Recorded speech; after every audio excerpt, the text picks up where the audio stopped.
November 30th, the last Raw on what Americans call cable TV before heading to the next episode to Netflix. And it was an episode, obviously, somewhat setting up a lot of stuff to happen on the Netflix show. Some of it, obviously, really was. I don't really want to say this, but some of it was filler because I think there's probably a few people that didn't really want to work. No, I'm not judging them, you know what I mean? So we'll run through what happened because there was some good stuff. So starting with New Day being interrupted by Jey Uso, obviously great chemistry, Usos, New Day, and this character arc, this heel turn from the New Day, I'm really enjoying. By the way, I love the react. They're getting heated reaction that like Dominic Mysterio gets, which is perfect. That is exactly what they want. So really enjoying it. Obviously, then Drew blindsides Jay and attacks him afterwards. Obviously, a lot of this, with Drew, he's trying to go one by one through the new the old bloodline, the OG bloodline, with obviously going into Jay and then Sammy, and Sammy then Jay, and then obviously talking to Solo. And reality is, it's leading towards something to do with Roman, right? I think we'd all see that coming.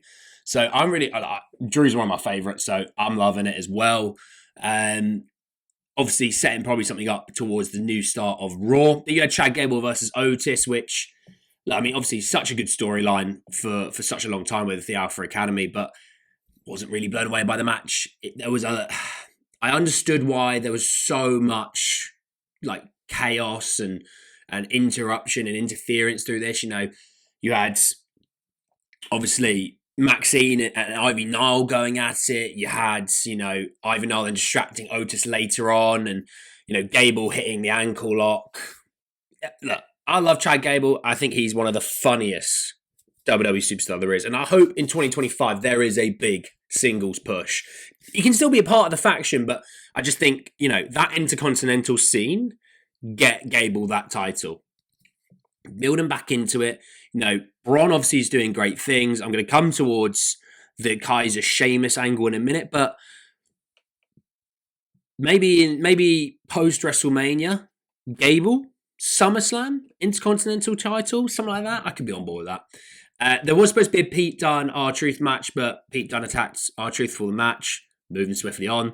Then had Dakota Kai beating Zoe Stark in the semi-final of the Women's Intercontinental tournament. Dakota Kai for me, I really like Zoe Stark, but I have no issues with Dakota Kai winning this. I think, in terms of character, it's there. In terms of, you have Chelsea Green with the Women's United States title. I think that's a good person. I think I think for the most part, there's always going to be that odd one or two people that don't agree, but I think for the most part, Chelsea sort of suited that. I think with Dakota, same sort of thing. Completely suits it. Gives the title maybe not to a huge name like a. You think of like the the Women's United States title. There was big names in there. Bayley was in there, for example. Dakota's obviously maybe not in terms of name wise the same. I think Chelsea Green wasn't the same name wise as like a Bayley or a Tiffany Stratton, but actually I think it really suits the sort of Dakota Kai. Why not? Why not? Then you had the Damian Priest and War Raiders match against the Judgment Day, which they won.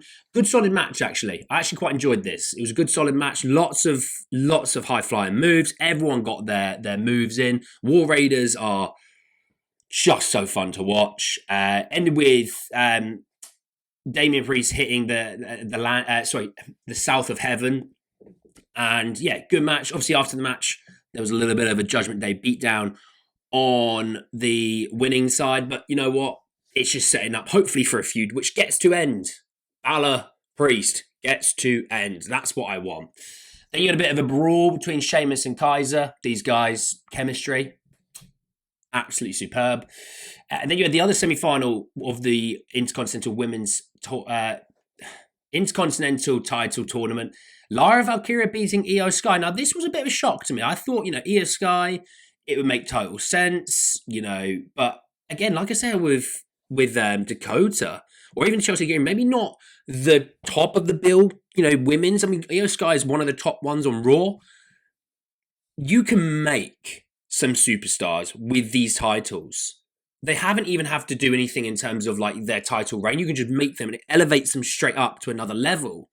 Yes, it's a mid-card title, but the women's don't have mid-card titles. Obviously, they do on SmackDown now, but previously they didn't. So just winning that title elevates them straight up towards the top of the women's roster. And Lyra Akira is really, really solid. They haven't really done much with her since she's coming up from NXT, so this could be perfect, to be fair. But her and Dakota, either one, I'm happy with the winner in that one personally.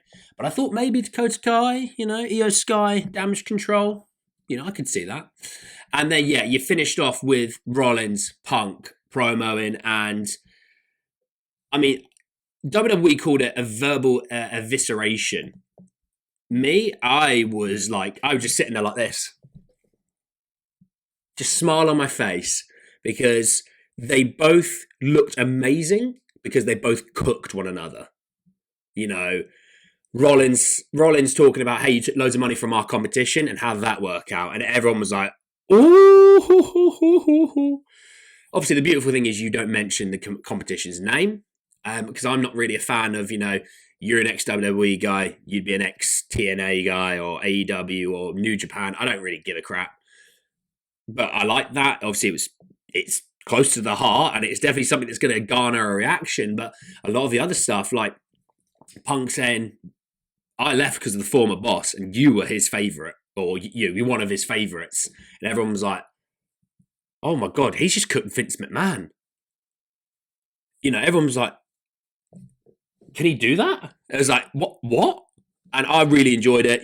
Those guys are going to have an absolute banger on next week's Raw. Next week's Raw feels like a pay-per-view. I cannot wait for it. Obviously, it's going to be such a change from being on, like I said, cable TV to now being on Netflix. It's the start of something I think really massive for WWE. They were already pretty much mainstream, but I think it's going to take another level. So I'm looking forward to that.